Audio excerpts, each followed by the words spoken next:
हम लोग राजभवन रांची के समक्ष तो नहीं मगर समीप जरूर इस धरना स्थल पे सीएनटी एक्ट के 170वें स्थापना दिवस पे यहाँ पर उपस्थित होने वाले हमारे जितने भी हमारे अगुवागण हैं, सबका नाम लेने में बहुत समय लग जाएगा। हमारी माताएं बहनें, ग्रामीण क्षेत्र से आए हुए हमारे जितने भी भाई बंधु जो यहाँ पर उपस्थित हुए हैं, हमारे सामाजिक अगुवा, धार्मिक अगुवा, सभी को मेरी ओर से बहुत बहुत जमे जमे जोहार और जय झारखंड, जय आदिवासी।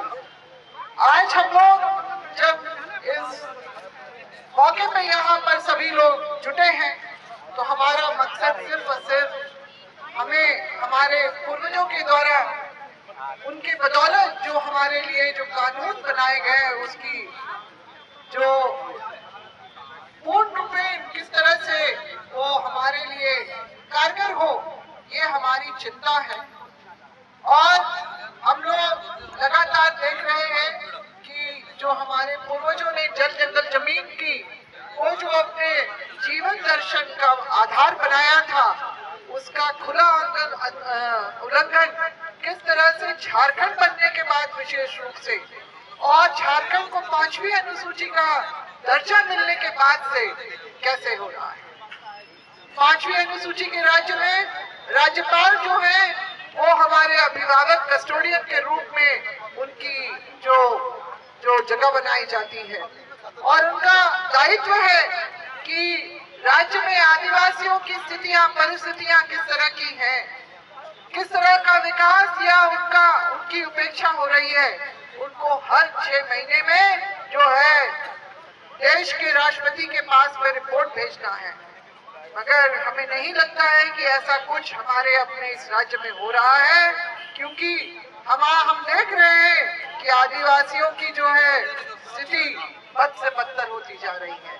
खास तौर से हमारे जो अपने जमीन जो है उस पर किस तरह से सीएनटी एक्ट के होने के बावजूद भी जिनको हमारे धरती आबा, जिनको हमने भगवान का दर्जा दिया बिरसा मुंडा जी की शहादत के बाद 1908 में लागू किया गया कि ताकि आदिवासी जमीनों को संरक्षित किया जा सके, गैर आदिवासियों के द्वारा जो है वो जमीन नहीं ली जा सके और कई कड़े जो नियम और कानून जो बनाए उसके बावजूद भी इसकी धज्जियां खुलेआम उड़ रही है।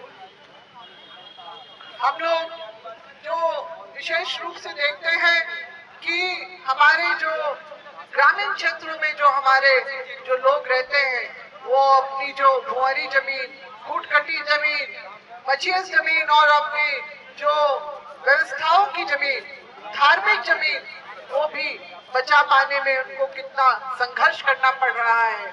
हमारी धार्मिक जमीन भी आज विवाद के घेरे में आ जाती है, कई सवाल उठाए जाते हैं और इस तरह से हम अपने आप को बहुत ठगा हुआ महसूस करते हैं कि जो सीएनटी होने के बाद भी, एक्ट होने के बावजूद भी हमारी जमीनों को जो है संरक्षण नहीं मिल रहा है। प्रशासन जब लोग सामने आते हैं तो प्रशासन आदिवासियों को ही उग्रवादी और उपद्रव मचाने वाला बना के उसको जो है उठा लेता है और इस तरह की जो मनोबल तोड़ने के लिए जो प्रयास जो प्रशासन कर रहा है, हम लोग उसको साफ तौर से देख रहे हैं और इसका हम लोग विरोध करते हैं। सीएनटी एक्ट तो लागू है मगर हम लोग 1996 में जो पेशा कानून जो बना, जिसमें अनुसूचित क्षेत्रों में जो आदिवासियों को व्यवस्था में प्राथमिकता देने की बात जो दी गई और जो 1957 में 97 में जो स्वतः इस देश में लागू हो गया है, मगर झारखंड जो 5वीं अनुसूची का राज्य है, अब 4 दिन बाद ही जो रजत जयंती मनाएगा अपने राज्य गठन के, यहाँ पर आज तक जो है पेशा कानून लागू नहीं हो पाया है।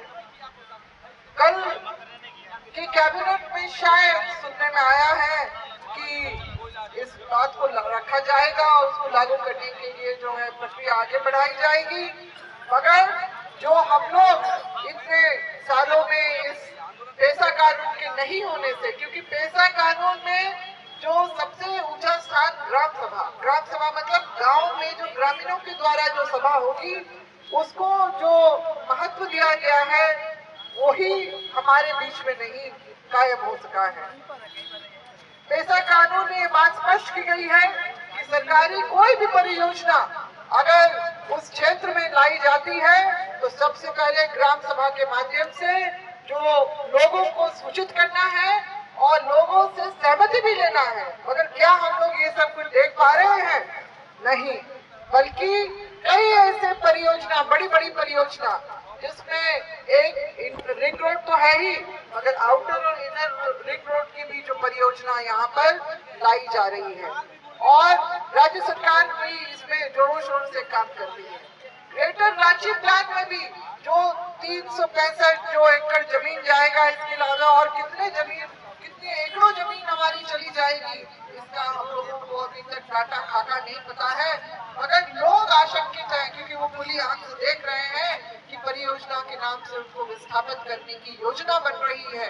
मैं अभी 4 दिन पहले कुबला के असली गांव में गई थी, जहां पर 15 गांव के लोग जो है वहां पर उपस्थित हुए थे प्रतिनिधि, और उन्होंने बताया कि भारत माला परियोजना के अंतर्गत जो है उनके गांव में जो धोखे से घुसने का क्रम चल रहा है, वो बोलते हैं कि नहीं हम मत्स्य पालन की परियोजना के लिए सर्वेक्षण करने आए हैं, हम लोग मुर्गी पालन के उसके लिए आए हैं। मगर वो जो पूरे गांव में घूम के देखते हैं और लोग भी ये समझ रहे हैं, उसका कड़ा विरोध कर रहे हैं। तो इस तरह से गांव के गांव जो है उजाड़ने की बात हो रही है और ये निश्चित रूप से हम लोग देख रहे हैं कि विश्व हिंदू परिषद और आरएसएस का जो एजेंडा 1994 में बना था कि आदिवासियों को खत्म करना और संपूर्ण हिंदू राष्ट्र बनाने के खाके में ये सारी परियोजना जबरन हमारे ऊपर थोपी जा रही है। क्या हम इन परियोजना की मांग कर रहे हैं? क्या हम अपने खेत बाबा दादा की खेत लेना चाहते हैं? लेना चाहते हैं? बोलिए। बोला जाता है कि मुआवजा तो दे रहे हैं, मगर एक तरफ सरकारी मुआवजा का रेट देख लीजिए कितना होता है और मार्केट रेट कितना होता है।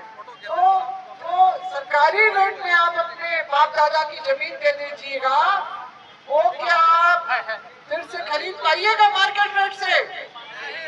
तो फिर क्या होगा? आगे विस्थापित होने की, क्योंकि अपना पेट तो पालना ही है, तो फिर आप क्या करिएगा? क्या करिएगा? रांची शहर में भी बहुत कुछ नहीं है आपको पालने पोसने के लिए, तो आप दूसरे राज्य जाइएगा।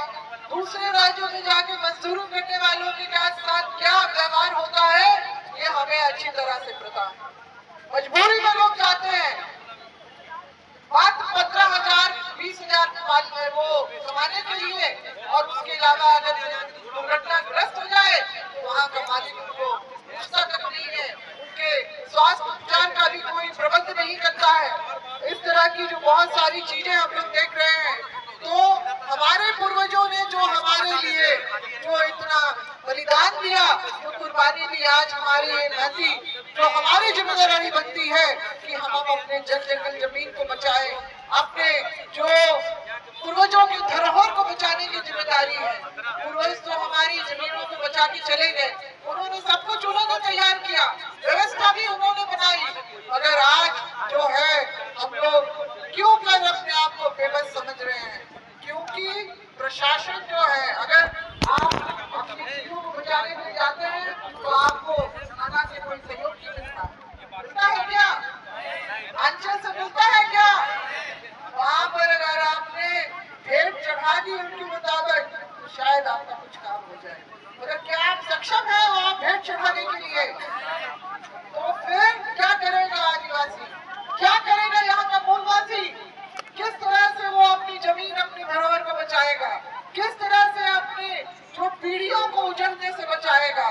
यहाँ पर जो बहुत सारी योजनाओं के बारे में बात होती है कि हम अपनी शिक्षा, आपको शिक्षित करेंगे, आपको हम नौकरी देंगे, मगर हमारी अपनी जो आदिवासी भाषाओं की भी जो पढ़ाई के लिए आज तक स्कूलों में व्यवस्था नहीं हो पाई है। हम लोग जो है बिहारी, बहारी, बंगाली भाषा को देख रहे हैं, मगर नागपुरी इतना ज्यादा बोलते हैं ना कि गांव-गांव में अब नागपुरी को घुसाया जा रहा है।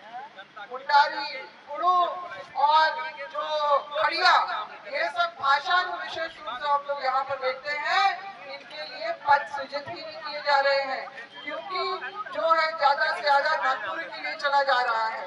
तो इसलिए हम लोगों को इसके लिए भी आंदोलन करना पड़ेगा। ये प्रावधान तो ये उन्होंने संयुक्त राष्ट्र में भी हमारे लिए जो है ये बनाया है, मगर ये हमारे अपने राज्य में ये लागू नहीं हो रहा है। तो संघर्ष हमारा लगातार जारी रहेगा। ऐसा कानून भी हम लोग चाहते हैं कि जैसा बना था वैसा ही वो लागू हो, और जो हमारे समता जजमेंट भी यहाँ पर लागू होना निहायत जरूरी है, ताकि हमारे जो माइंड्स हैं उनका सही तरीके का लाभ जो दूसरे जगह से आए हुए लोगों को मिलके स्थानीय लोगों को मिले, उनके ग्रुप के द्वारा जो संचालित हो माइंड। मगर हम लोग क्या देखते हैं कि यहाँ पर जो है बाहरी लोग घुस के आ जाते हैं, स्टोन क्रशर्स खोल देते हैं बिना जो है किसी वैध अनुमति के, और जो है उसके बाद फिर हमारे जो प्राकृतिक संपदा का भी जिस तरह से हाश्र हो रहा है, वो निश्चित रूप से हमारे झारखंड राज्य के स्वरूप को तेजी से बदल रहा है।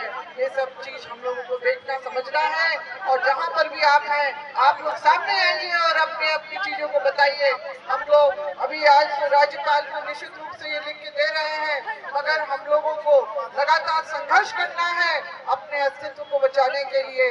मैं आप लोग को बताना चाहूंगी कि देश का असली मालिक कहलाए जाने वाला व्यक्ति आज इस देश का नागरिक भी नहीं है, क्योंकि हमारा कॉलम कोड जो है आदिवासी धर्म एवं अन्य मान्यताओं का भी कॉलम कोड जो है जनगणना के प्रपत्र से हटा दिया गया है। तो क्या हमारी गिनती बतौर आदिवासी हो पाएगी?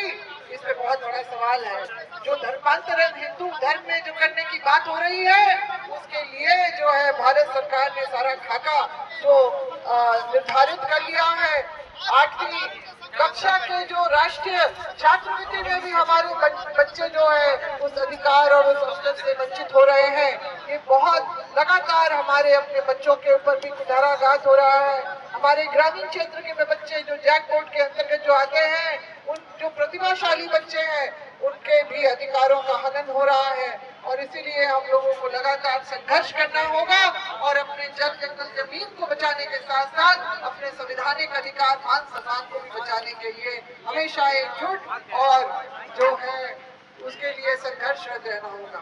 इतना ही बोलते हुए आप लोग सभी को जो दूर दूर से आए हैं आज की इस आंदोलन को, इस महाधरना को सफल बनाने के लिए, मैं आप लोगों को जमे जमे जोहार बोलती हूँ, जय आदिवासी बोलती हूँ, और एक नारा मैं जरूर दूंगी, एक तीर एक कमान, आदिवासी एक कमान।